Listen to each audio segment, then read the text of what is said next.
Olá, tudo bem? Sejam todos muito bem-vindos a essa apresentação de comparação de eficiência entre dois motores de busca essenciais para a ciência da computação, e é um assunto bastante básico e lógico para aqueles que são interessados na área de cientista de dados e analista de dados.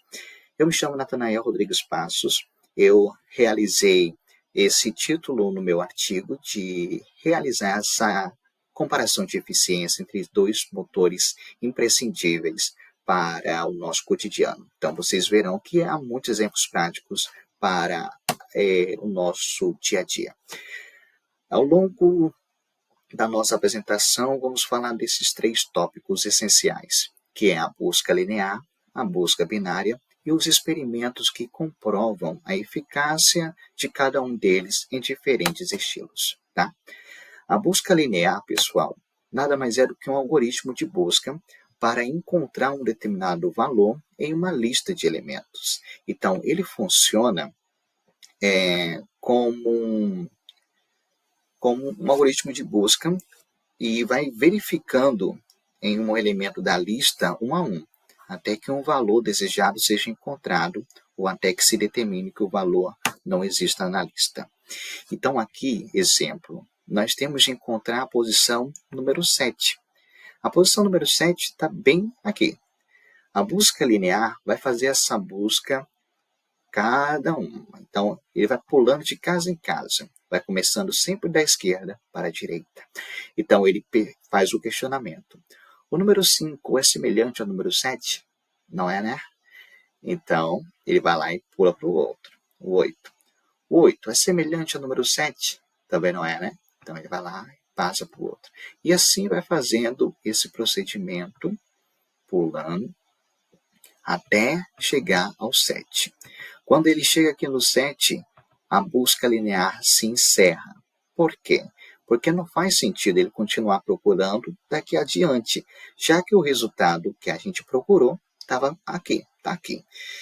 Então, a busca linear, ela tem essa vantagem de podemos trabalhar com ela mixagenado, né, tudo miscigenado, todo esse algarismo, todos esses numerais.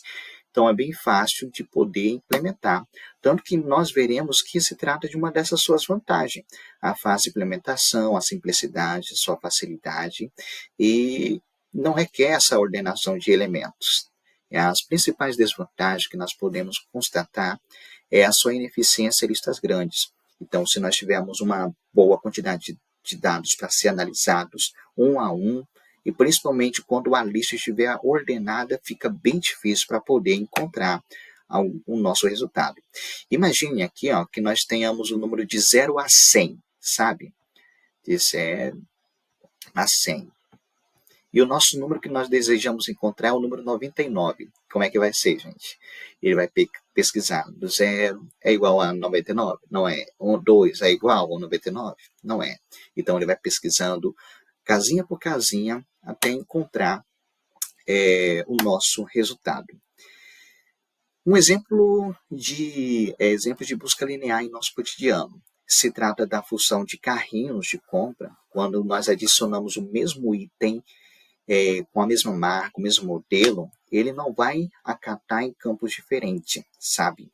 Ele vai fazer com que seja aceito a mesma quantidade.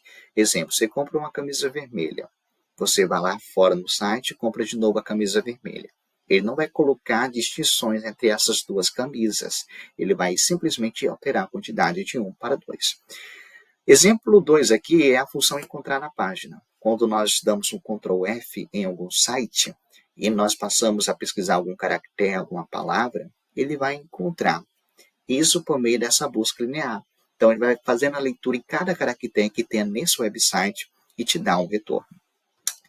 Procurar uma música em uma playlist de Spotify, pode ser do Deezer ou alguma plataforma, desde que seja uma playlist específica, uma certa linha de músicas, né, de faixas musicais, para ele poder analisar aonde encontrar a busca na qual você busca, tá bom?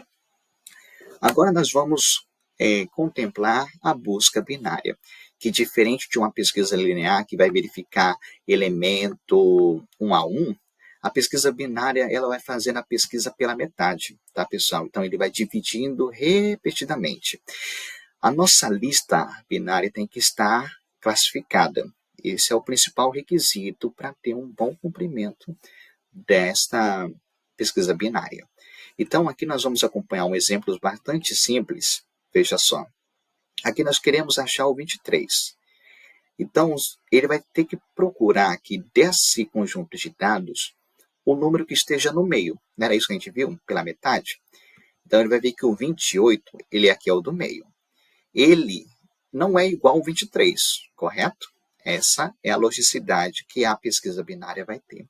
Então, o 28 não é igual, então ele vai cortar, e vai cortar tudo que tiver daqui para frente. Porque vocês não concordam comigo que a nossa lista está aumentando? Então, tudo que estiver para cá vai ser eliminado. E ele passa a considerar essa listinha daqui para cá. Então, qual é do meio agora? Vai ser o 12. O 12 é igual ao 23? Não é, né? Então, ele passa a considerar o quê? Que tudo que tiver menos aqui, né? Tudo que estiver abaixo de 12 vai ser eliminado. 8 e o 4. E, por fim, aqui morre todos esses elementos. E vai ficar só o quê? 16, 23. Aqui, se ele pegar o 16, que vai ser o número do meio, ele vai, por fim, acatar o 23. Se ele pegar o 23, achou a resposta. Então, veja que a nossa lista ordenada foi um sucesso aqui para uma pesquisa binária. Se o nosso 23 estivesse bem aqui no lugar desse 28, seria uma bagunça, né? E se nós estivéssemos aqui eliminando o número 12, ele iria também tirar o número 23, que estivesse bem aqui do lado, tá? Se hipoteticamente ele estivesse no lugar do 8. Porque a pesquisa binária considerou que tudo que estiver do lado esquerdo de um certo algarismo, ele vai eliminar porque ele conceitua como menor quantidade. Então aqui, pessoal, nós vamos ver que é uma baita desvantagem de utilizar uma pesquisa binária quando um valor estiver mixado, sabe? Quando não estiver ordenado. Então, essa é a desvantagem de utilizar uma busca binária. Tem que estar completamente ordenado. O custo computacional em caso de valor não existente, isso aqui é triste também, né? Eficiência e velocidade é uma das vantagens que nós temos. E a facilidade de implementar e de compreender a nossa pesquisa binária. Exemplos dessa pesquisa em nosso cotidiano seria autocomplementar uma pesquisa. Quando a gente vai no Google ou YouTube e pesquisa algum, sei lá, você pesquisa o jogo do Fluminense. Aí o Google vai lá te passando outros times também para você conhecer, né? Jogo do Corinthians, jogo do Brasil, enfim. Ele vai lá dando sugestões. Então, é um exemplo de uma busca binária. Pesquisar contato no seu telefone, já que os seus contatos hão de estar ordenados, então a busca vai acontecer numa boa. Filtros de preço é um bom exemplo também de uma busca binária, já que você vai fazer uma certa limitação de preço para que possa aparecer para você fazer uma boa análise. Complexidade de tempo numa pesquisa binária, gente. Não é o melhor caso de complexidade de tempo numa pesquisa binária quando o elemento está no meio da lista. Tá? Então, quando ocorrer disso, sei lá, você pesquisa do 0 a 10, o valor que você quer procurar é o número 5. Então, está no meio da lista, não tá? Então, ele acata. Caso médio, quando a lista é repetidamente dividida no meio. Então, não fica muito viável devido a essa complexidade de tempo. Então, fica um pouquinho moroso. O pior caso para utilizar uma para utilizar uma pesquisa binária é quando o elemento do alvo é muito pequeno ou muito grande e exige muitas quantidades de divisões dos elementos, sabe? Então, fica bastante sobrecarregado um pouquinho a nossa pesquisa. Quando se trata da pesquisa linear, o melhor caso é quando o elemento de destino é o primeiro elemento da lista. Sabe? Tipo, 0 a 100, quando estiver ordenado, vai demorar bastante para poder pesquisar, porque pesquisa linear é 1 a 1. Se o nosso 99 for o primeiro da lista, o pessoal acata, né? Ou, no caso, a pesquisa linear vai acatar. Então, é o melhor caso. Então, é bem rápido. Caso médio acontece quando o elemento-alvo está no meio, ou quando não sabemos onde o elemento está localizado. Então, é meio desconsiderada essa parte aqui, né? Quando estiver no meio e nem sequer sabe onde está, então não fica muito viável fazer essa utilização. O pior caso acontece quando o elemento do destino é o último elemento, certo? Que é o caso do 99 que eu dei o exemplo nos slides anteriores. Antes de entrarmos na parte da conclusão, eu gostaria de destacar uma plataforma que nós aqui utilizamos para poder destacar a eficiência desses dois algoritmos. Aqui nós pesquisamos no seguinte, numa plataforma chamada Replete, né, que é essa plataforma aqui, bonita, e nós aqui fizemos a seguinte inserção de dados. De 100 mil matriz, né, matriz em si, aí, elementos, 100 mil elementos, nós queremos que eles procurem o número 99, e ele vai estar no meio, né? A posição alvo tem que estar no meio.